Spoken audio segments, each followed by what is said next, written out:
little gong is a bit puny compared to that.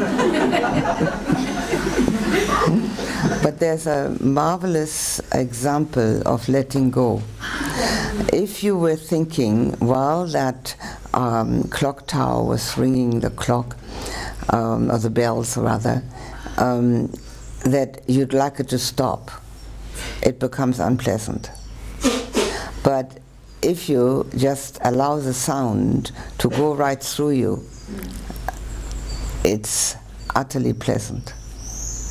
If you just allow it to happen. It's a wonderful example of what letting go means.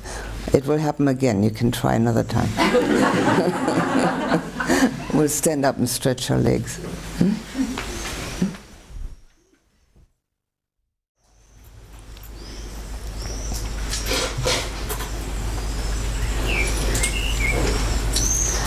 It's a good idea to use this contemplation once a day, in your own way, without being guided into it. If you can't remember the words, Gudrun has, I think they're hanging down there where she has the books. You don't have to contemplate all four. You can pick one. You can pick the enmity, the hurtfulness, protecting one's own happiness, whichever one. Troubles of mind and body, you can pick one of them. You can pick two. You can use all four.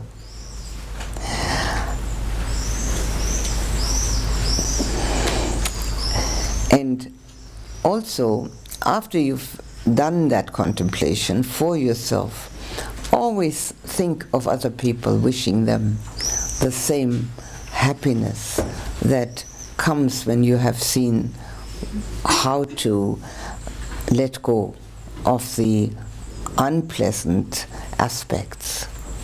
So always think that you want to also have others be equally happy. You can use this contemplation in your individual meditation time. You can spend as much or as little time as you like on it. It's entirely up to you. But contemplation goes hand in hand with meditation. It is a very essential aspect of the meditative path,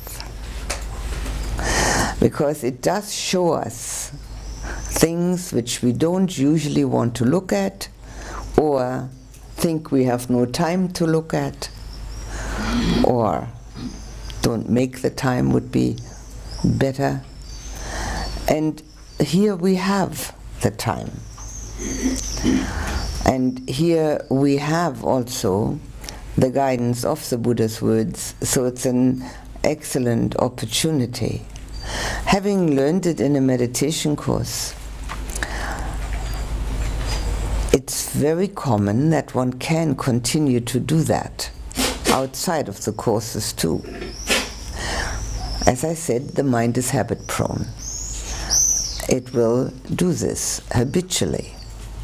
And we don't need any special occasions to contemplate enmity and hurtfulness. They come up in everyday life, and there they are. And if we have some key words to help us, like letting go or don't blame the trigger, we have these key words, we know, here's something to do. And when we do find that in ourselves, it's an occasion for joy. When we find any of these things within, we can be happy to have found it. Because if we don't find it, we can never get rid of it. And very often we do think we haven't got it. It's the other people that's got it, not us. But that doesn't help us. So it's really a wonderful opportunity to see more clearly. The word vipassana means seeing clearly inside. Literally translated, seeing clearly. On this path of purification, we have heart and mind. And we'll first talk about the purification of the heart. And then on another occasion, we'll talk about the purification of mind. Now, we have already broached the subject of the purification of the heart through this contemplation. But we'll get it a little more exact by finding out what the Buddha had to say about it. He said that there are only 4 emotions which are worth having. And they're called the Brahma Viharas. Now, Brahmas are the gods, and the Viharas are the abodes. So they are the heavenly abodes, literally translated. It doesn't mean that we have to go to heaven. It also doesn't mean that we have to have any kind of godlike figure. What it means is that when we practice those 4 supreme emotions, then we will find that it's heavenly within ourselves. It's a different proposition from the ordinary, everyday, worldly kind of feeling, which we all know. In the ordinary, everyday, worldly kind of feeling, we are dependent upon our sense contacts. We want to see and hear, taste, touch, smell, and think something pleasant. And when we do, we feel all right. But for how long? And then that sense contact is gone and we need a new one.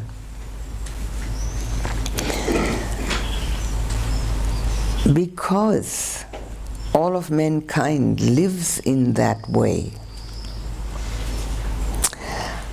everybody is anxious and overly busy. Overly busy trying to find the sense contact which they think is going to make them happy. And there's no gainsaying the fact that it will for a very short time. The Buddha called it the lowest grade of happiness. He did not deny the fact that there are sense contacts which make us happy. It would be foolishness. He was the most pragmatic of teachers. But he said it's the lowest grade.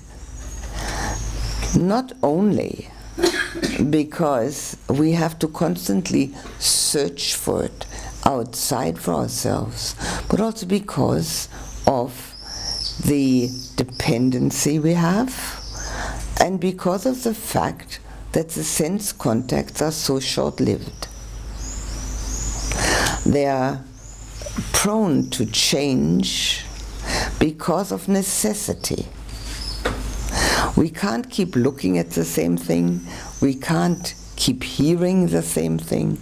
We can't eat constantly. That's a horrible thought.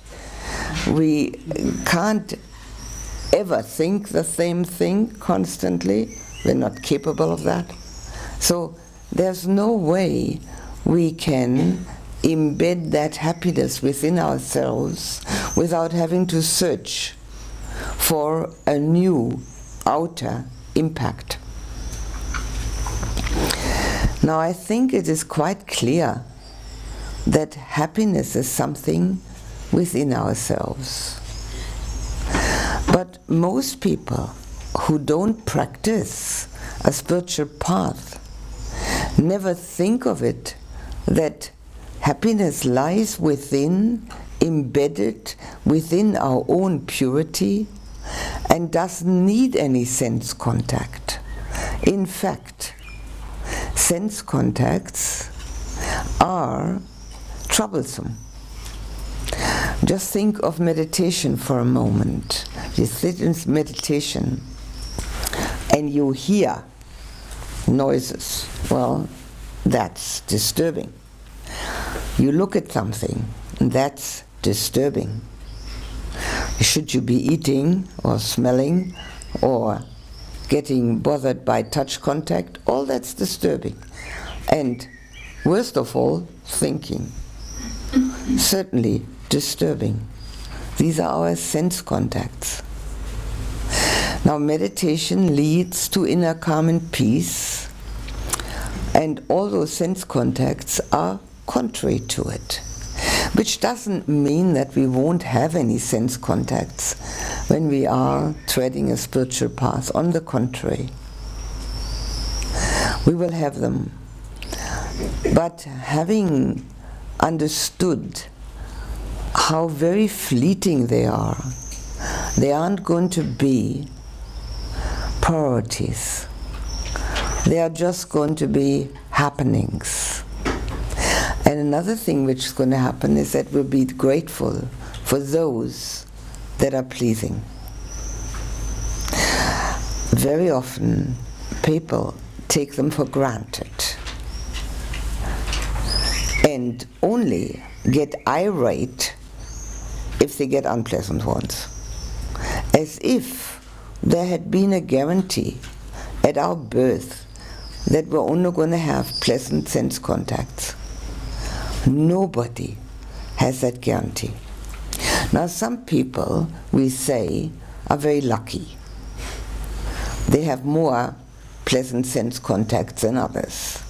It's not really lucky. They're having good karma.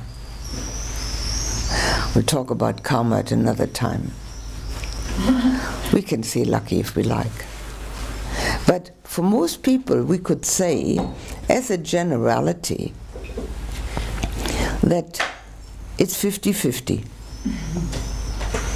50 pleasant, 50 unpleasant. And that's doing quite well. If it doesn't tip the scale downward, we're doing all right. If it doesn't go the other way and we get 60 unpleasant and 40 pleasant. So that is something also that we can contemplate, that we can investigate. How dependent am I on my sense contacts for my happiness? And can I depend on them? Or do they produce anxiety? The anxiety, first of all, of loss, and the anxiety of not being able to repeat them. The repetition of our sense contacts is something that creates also difficulties, because what we found pleasing one time will not be so pleasing the next time, and we need to enlarge its scope, which happens to people who can indulge in anything and haven't realized that their sense contacts are not going to make them truly happy. And when they can indulge in anything, in the end, there is either they're totally fed up with whatever it is they were looking for, or they realize there must be something else. When we realize there must be something else, the Buddha called these 4 supreme emotions the second stage of happiness. Altogether, there are four stages. This is the second one. With the first one, he kept advising to calm the senses, not to make them a very important aspect, to be grateful when the good things happen to us, to realize that it's due to our good karma, and not to depend on them, and rather put our attention on the second aspect of happiness, namely the supreme emotions. The supreme emotions are four. We usually call them loving kindness, compassion, joy with others, and equanimity. We'll talk about the first one first. Loving kindness is the kind of love which we might call pure. It is something which is very rare amongst people. The reason for that is that we haven't actually learned about it. We haven't heard about it. It's an unknown quantity. We have any number of institutions in any country that teach us to use our mind. There are no institutions anywhere that teach us how to use our heart. So we have to learn it by ourselves. It's learnable. There's no question about it. But we do need the Buddha's guidance. We need some guidance.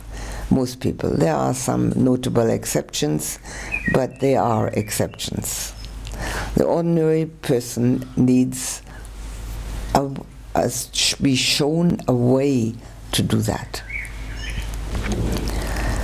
Well, the first thing, of course, is that loving kindness meditation, which we did last night and which we'll be doing every night in a different way, with different symbolism, and out of which you can pick the one you like best or make up one yourself. These are only suggestions. You can do what you like.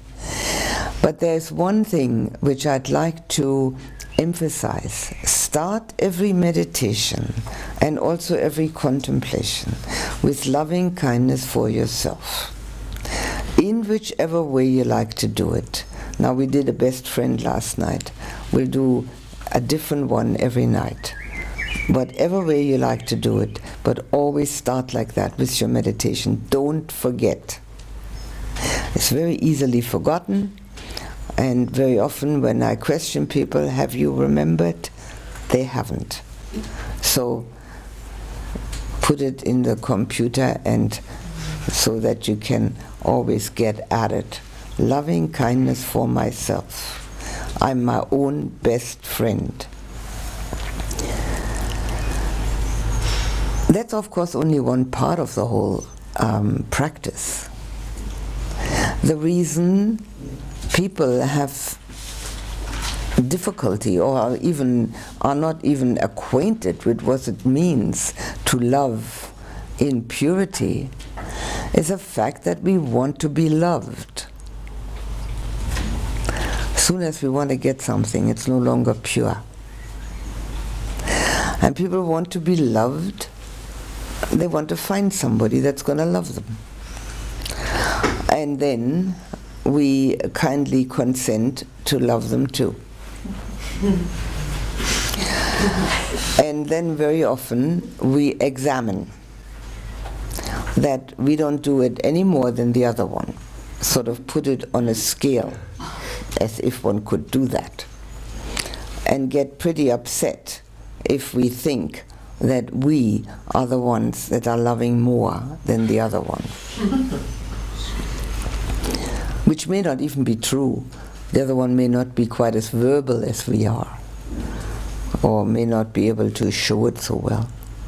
But it's totally immaterial. It has really nothing to do with the purity of our emotions. In fact, it is beset with anxiety, because we think that we are dependent upon one or two or three other people in order to be able to love, which is absurd. There's 6 billion people on this planet, and we pick 1, 2, or 3, and then if we don't have those, we can't love. It's an utter absurdity, and yet nobody thinks of it. There's a totally different aspect embedded in our hearts. There is the quality and the ability to love in everyone, and we have probably all experienced it. We've probably all experienced being able to love someone. But what we've also experienced at that time is wanting to have that person around, wanting to be loved by that person, wanting to have equality of love, wanting to make sure that that person doesn't get lost. And all of that produces fear, because we know very well that people change their minds and their hearts, that people get lost because they die, that we may not be there where they are. We know all these things. We try to hide from them, or we allow ourselves to be anxious and fearful. When we allow ourselves to be anxious and fearful, our whole inner mood, our whole inner being is anxious and fearful. And it's much more difficult to be peaceful and joyous. And we're anxious and fearful because we realize that what we need in order, or we think we need, in order to express our heart quality of love, can be lost any moment. We're dependent upon an outer condition, depend upon usually another person. People can die any moment. Every mother of small children knows that very, very apparent and strong anxiety. Loves her children dearly, but is totally anxious that they stay alive, don't get sick, do well, pass all the exams, and come to no harm. And so it's a constant fear. And what they miss is the joy of pure love. It totally miss out on it.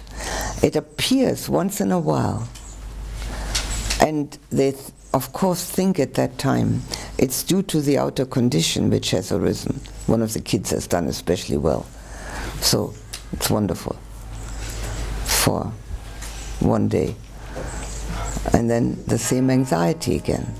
But it's not only with kids, it's with partners, with everyone, that we think we need in order to love. We don't need anybody in order to love. We are able to love.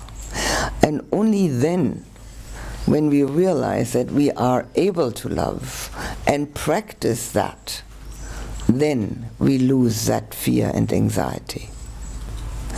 As long as we have that fear and anxiety, we're clinging, we're hanging on. And clinging is the opposite of letting go. So it's entirely opposed to our spiritual well-being. It's opposed to our spiritual growth.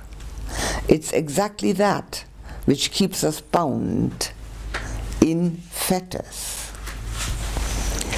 The Buddha was married before he became the Buddha, and had a little son.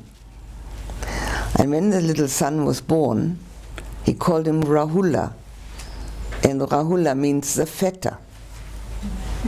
He knew very well what that meant, to have a little son. He went and found the answer and then passed that on to his family. And it is said that Rahula also became enlightened when he was more grown up. We are fettered by our wish to get something and to keep it. There is no way we can keep anything. It's impossible. At least on our deathbed, it's all going to go. But usually it goes before that. And most people have had occasions to find that that which they wanted to keep disappeared, particularly persons.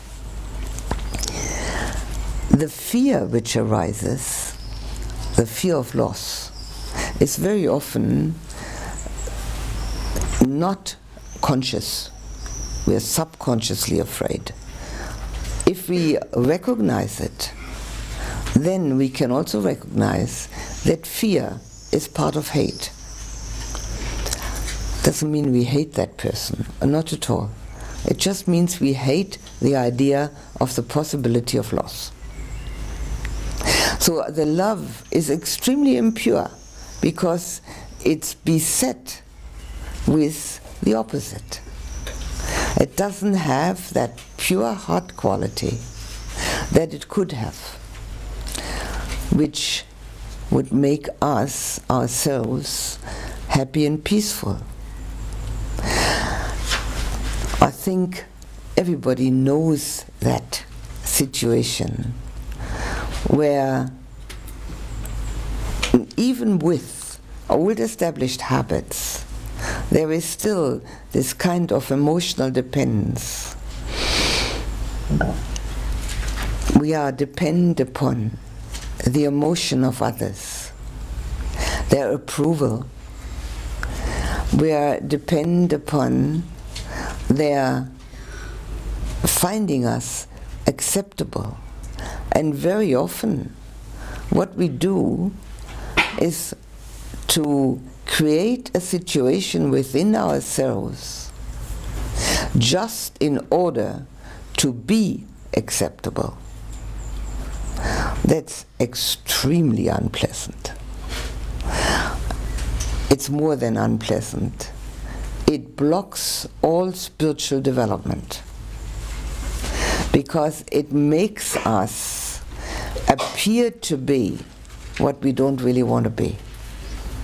So there's a real dichotomy there within our feelings.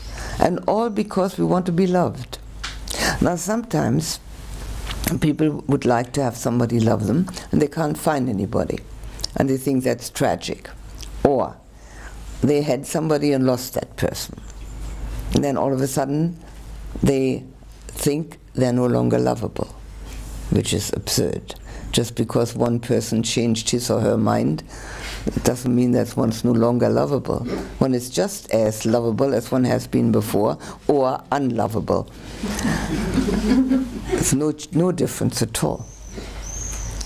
So there's a remedy for all that. And it's so simple that one wonders why the whole world doesn't know it anyway. But the simplest things are very often those that escape us, because the Buddha said we have convoluted minds. We think in circles. And these circles are created by us for an ego support system. We want to have a support for the fact that we are really someone, whatever it is we'd like to be. Maybe we'd like to be considered beautiful, attractive, handsome, clever, intelligent, whatever it may be, what we like to be considered as. And we're looking for that support system, and because of that support system that we're looking for, our minds go around in circles. How can we find it? Once we give up, let go, to try to find that support system, it'll be much easier to find the remedy. The remedy is, instead of looking, searching, hoping to be loved, is to love. It's so simple, it's almost ludicrous. To love ourselves. And that is a practice, that is a way of working with our emotions, for which we need no special time, special course. We need to hear about it. Most people need to hear about it. But we don't need anything special. Every person that comes within our orbit, that we confront, is a field of practice.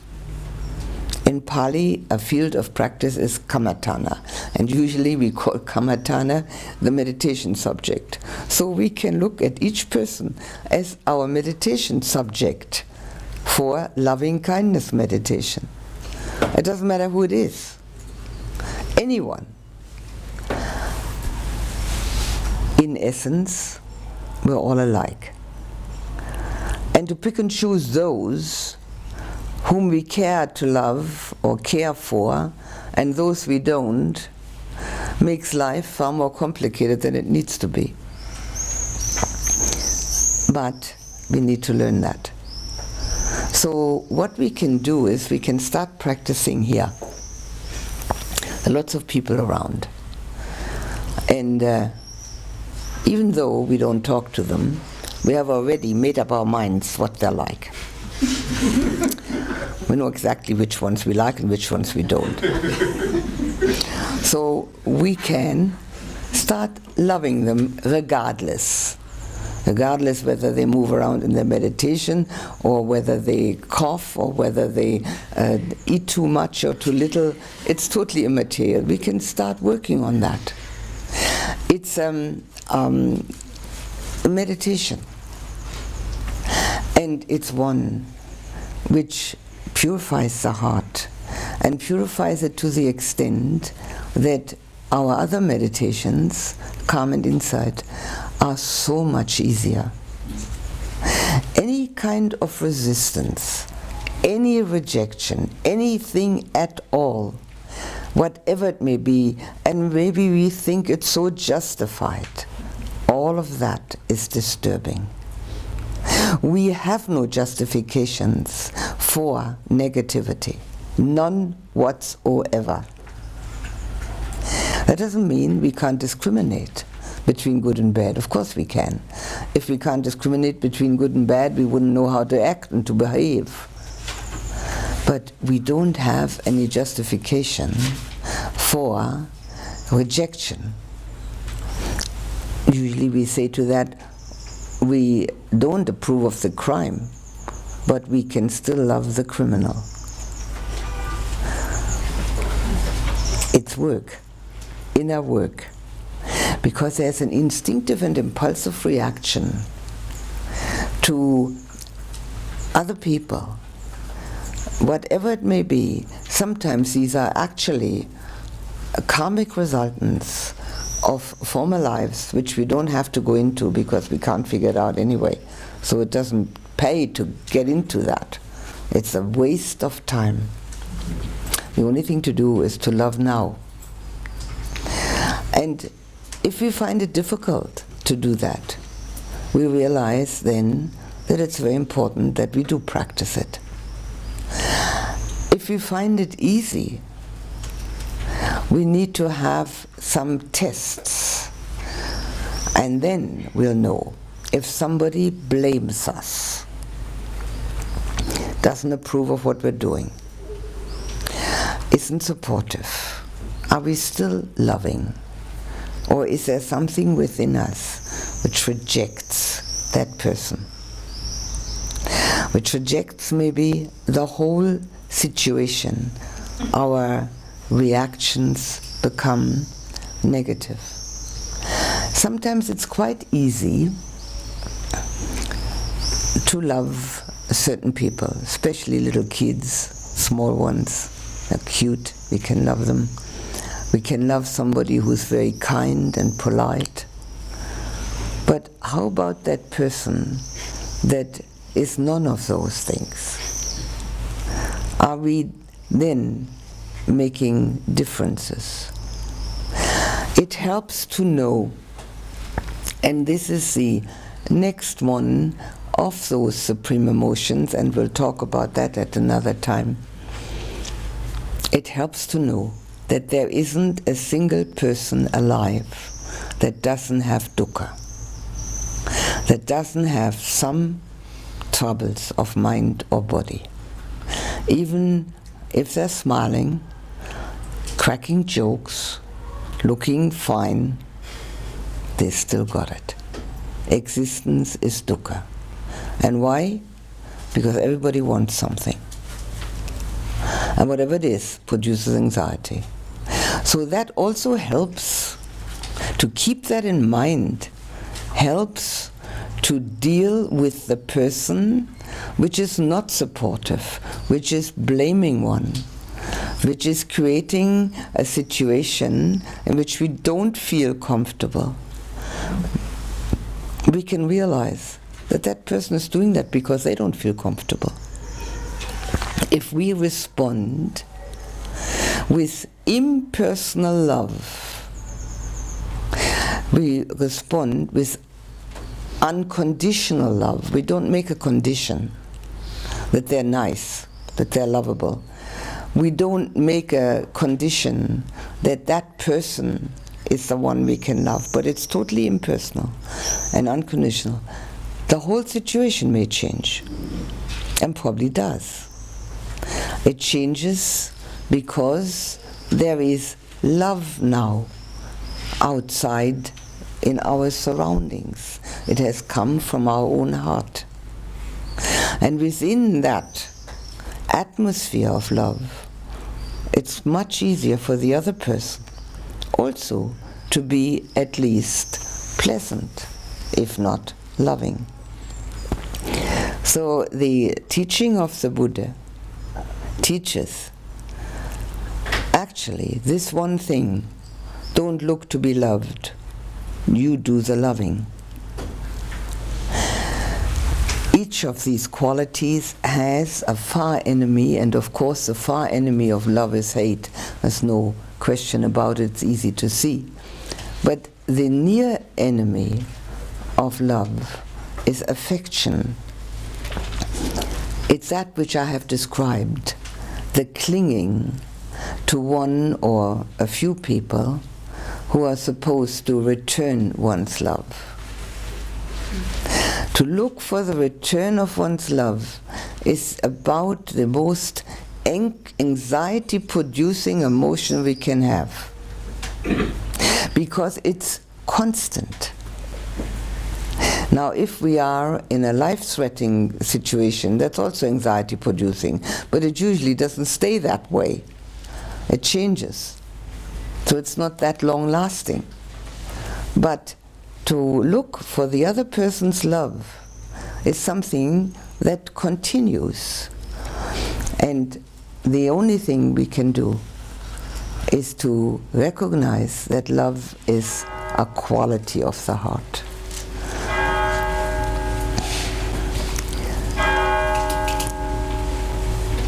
It's a quality of the heart. It's not a relationship. And as long as we know that, then we will be interested, certainly, to have that quality of the heart grow within us. How do we make something grow? We give it care. We watch it. We are careful about it. If we have a very tiny plant, very tender and fragile, we can't put it into the storm, and we do have to water it, and we have to watch out for it and make sure that it has the best possible conditions. Depends how tiny our plant of love is. We need to give it the best possible inner conditions, which means remembering over and over again and practicing with everybody. It won't always work. It needn't and it shouldn't. Because if it did, we would think, oh, this is easy, I'll do something else. It won't work all the time, but it will work sometimes. And then we'll know the difference. How we feel. It's no longer necessary to think it's working because that other person is very nice. We can see that it's working because we made it work. And then we know how important that is. This is one step on the purification of beings. One essential step. There are many more. We'll talk about them. We have a number of days where we can use the time to go into detail. And I think that is helpful. At this moment, I like to stop and tell you a few practical things, very practical.